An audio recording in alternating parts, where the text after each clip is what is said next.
which doesn't seem to bother very many people. And I'm not going to mention the kinds of things that I do because it will sound like boasting.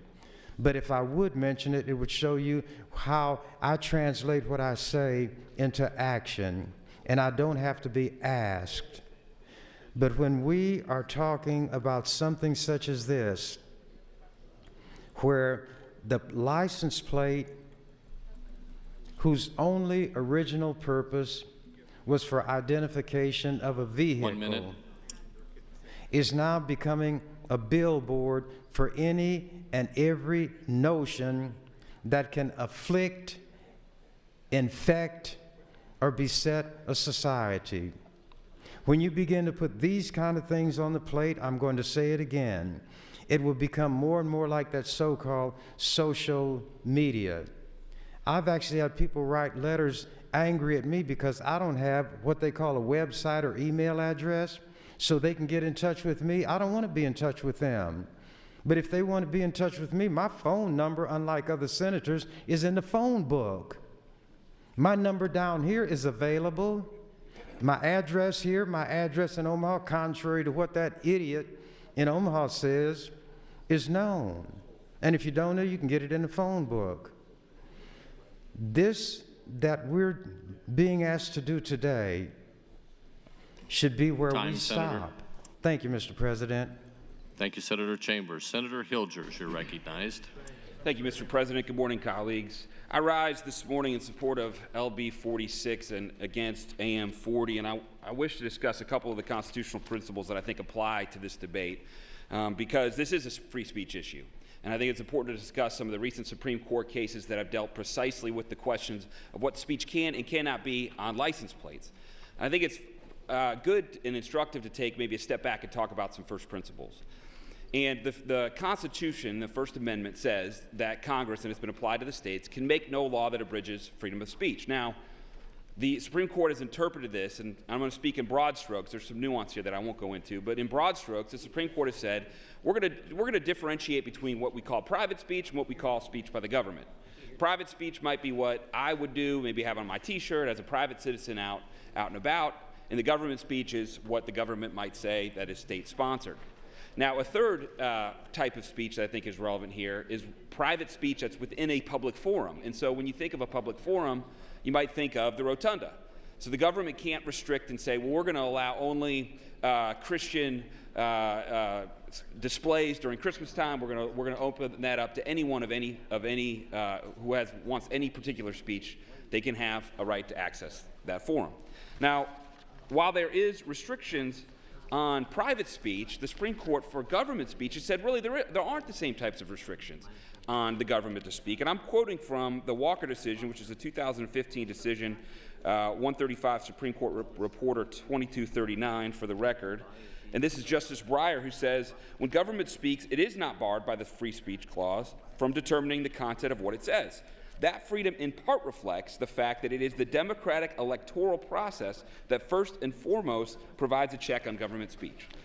So, first principles, private speech, government can't restrict that as a general matter. Government speech, government can say a lot of the things that it wants to say, and the check on that is through the democratic process. Now, how does this apply to license plates? Well, in the last 3 years, there's been 2 Supreme Court decisions that have come out. One, which is the Walker case that I just referenced, and the other one is an ACLU decision shortly after the Walker decision. The Walker decision dealt with precisely this question. And in a 5-justice majority, led by Justice Breyer, the Supreme Court found that these types of license plates are not private speech.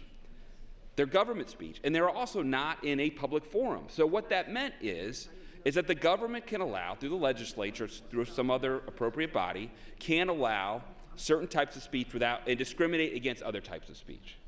Okay, that case did not deal with a pro-life license plate, but shortly afterwards, there was a Fourth Circuit opinion dealing with a pro-life license plate, and in that opinion, and this decision was before the Walker decision that I referenced, in that opinion, the Fourth Circuit said, hey, you know what, you can't have a pro-life license plate unless you allow countervailing viewpoint.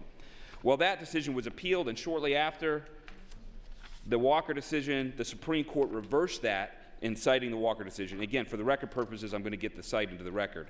And that's Berger versus ACLU of North Carolina, 135 Supreme Court Reporter 2886. So what has the Supreme Court said?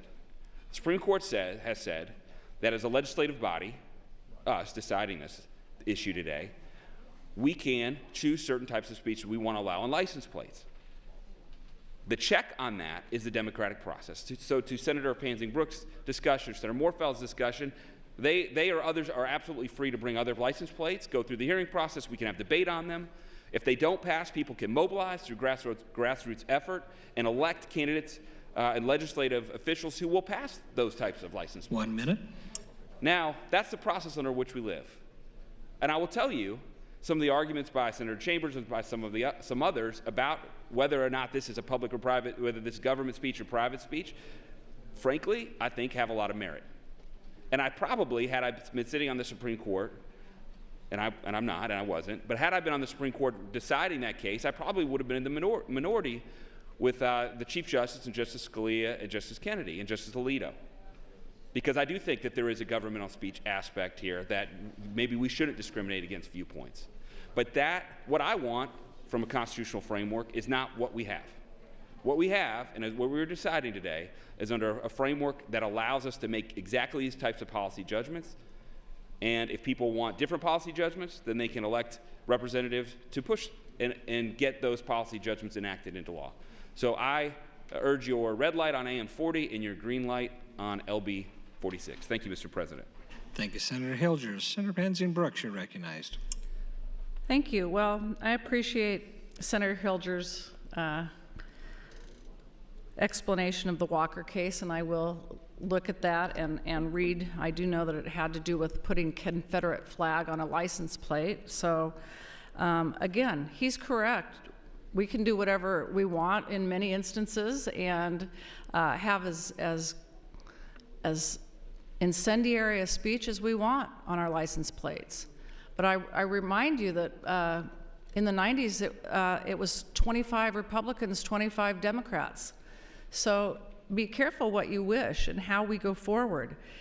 Clearly, we have given the opportunity for groups to be able to apply, pay their $250, or pay their money, I'm sorry, it's 250 signatures, and get whatever license plate they think is important.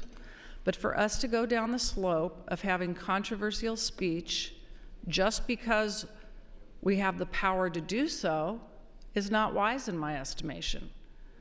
And again, it's very easy for those in the majority to say, oh, no problem, bring it to the committee and you know, maybe you can get your bill in too.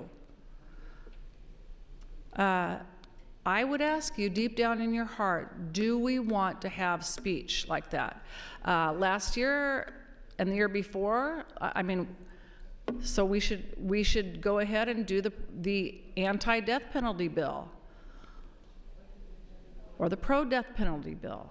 What's correct speech? Just the majority of the elected officials? Is that what that's what we were going to, that's what we're going to put on our license plate, is just the majority of who's ever elected, and if you don't like it, then re-elect somebody else. That isn't a good way to make public policy in my estimation, colleagues. And I will give the rest of my time to Senator Chambers. Thank you, Mr. President. Senator Chambers, 2 minutes and 50 seconds.